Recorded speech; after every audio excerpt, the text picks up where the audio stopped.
This music means I'm going to walk over to the other side of Studio 9. And listen, I love chatting with our baseball insider, Steve Phillips, but unfortunately the first half of the Blue Jays season has been disappointing to say the least. So it's kind of a downer first question for you, Steve, but a team that is has one of the worst run differentials in all of Major League Baseball, 9.5 games back of a wild card spot. Forget about the division. What would you say is the biggest reason the Toronto Blue Jays are in the position they are right now, Steve?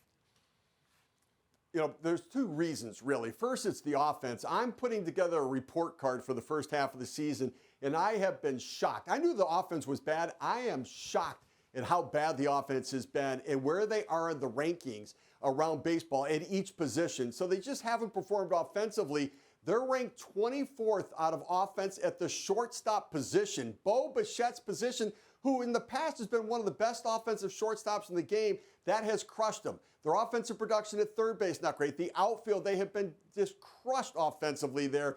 They're ranked 27th in baseball in production in center field this year, where Kevin Kiermaier has been. They haven't gotten it done. And the bullpen this year, listen to this, they are ranked 29th out of 30 teams in baseball in bullpen ERA. The bullpen has let them down in a significant way.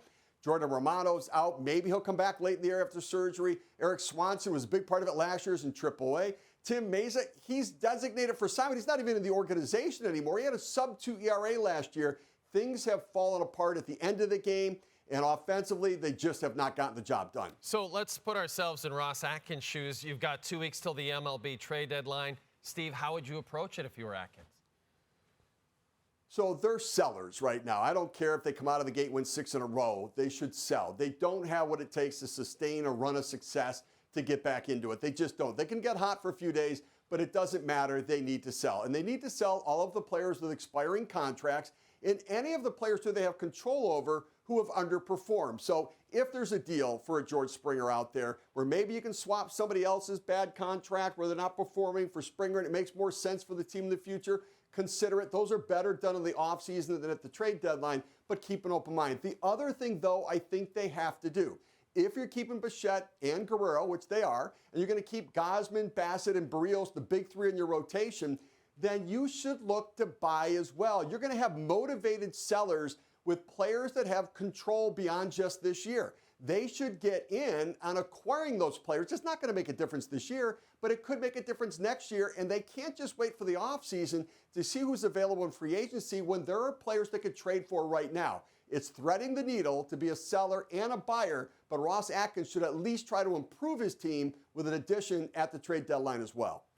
Steve, Mark Feinsand of MLB.com had a report that caught our attention because he said that Vlad Guerrero Jr. and the Blue Jays have, in fact, been talking about a possible contract extension. The problem is, if you're a Blue Jays fan, the bad news in the report is that they are not close to a deal. So my question for you, Steve, is 2 parts. Do you expect them to agree to a deal with Guerrero before he becomes a free agent? And what do you think, as a former GM, what would a deal like that actually look like? Yeah, I think it's unlikely that they're going to be able to find some common ground to make a deal. I think that because Vlad Jr. has really picked up his performance, he's been much better this year, certainly than many of the other offensive players. He and Spencer Horwitz have been the 2 shining lights offensively, but the power numbers aren't there.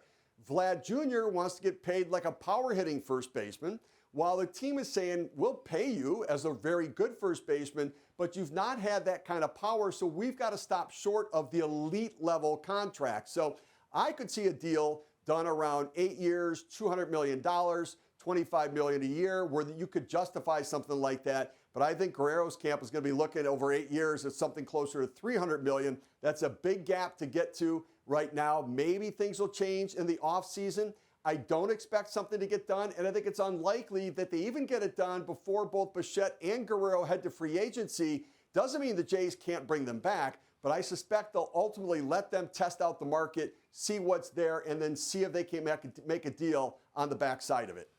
Okay, Steve, we're about 60% of the way through the season, and these are the odds to win the World Series according to FanDuel. The Dodgers, the favorites, followed by the Phillies, the Yankees, the Orioles, the Braves. There's a drop-off after that, Steve. Based on what you've seen before the All-Star break, who would your picks be to make and win the World Series? Boy, I don't feel really good about the Dodgers at all. I think their starting pitching is decimated right now. Mookie Betts will be back, Max Muncy will be back, but their starting pitching is not good. The Phillies are the most well-balanced, deepest team offensively and with pitching, and I expect Dave Dombrowski, their general manager, team president, to make another move or two. They could go get a center fielder. They could fortify the bullpen. I think the Phillies are the best team in the National League. Phillies are the best team in all of baseball. The best team doesn't always win. It's the team playing the best in the tournament at the end. But I think Philadelphia from the National League. In the American League, I think it's the Baltimore Orioles. Right now, I think they're still the best team. Now, they're not that much separated from the Yankees, just a game ahead. But the Yankees have to get starting pitching, offense, and bullpen help. I think that Mike Elias with Baltimore needs to add to his rotation, add to his bullpen. His offense is good enough, and they've got the resources to get any single player they want available on the trade deadline. I think it's Orioles, Phillies in the World Series.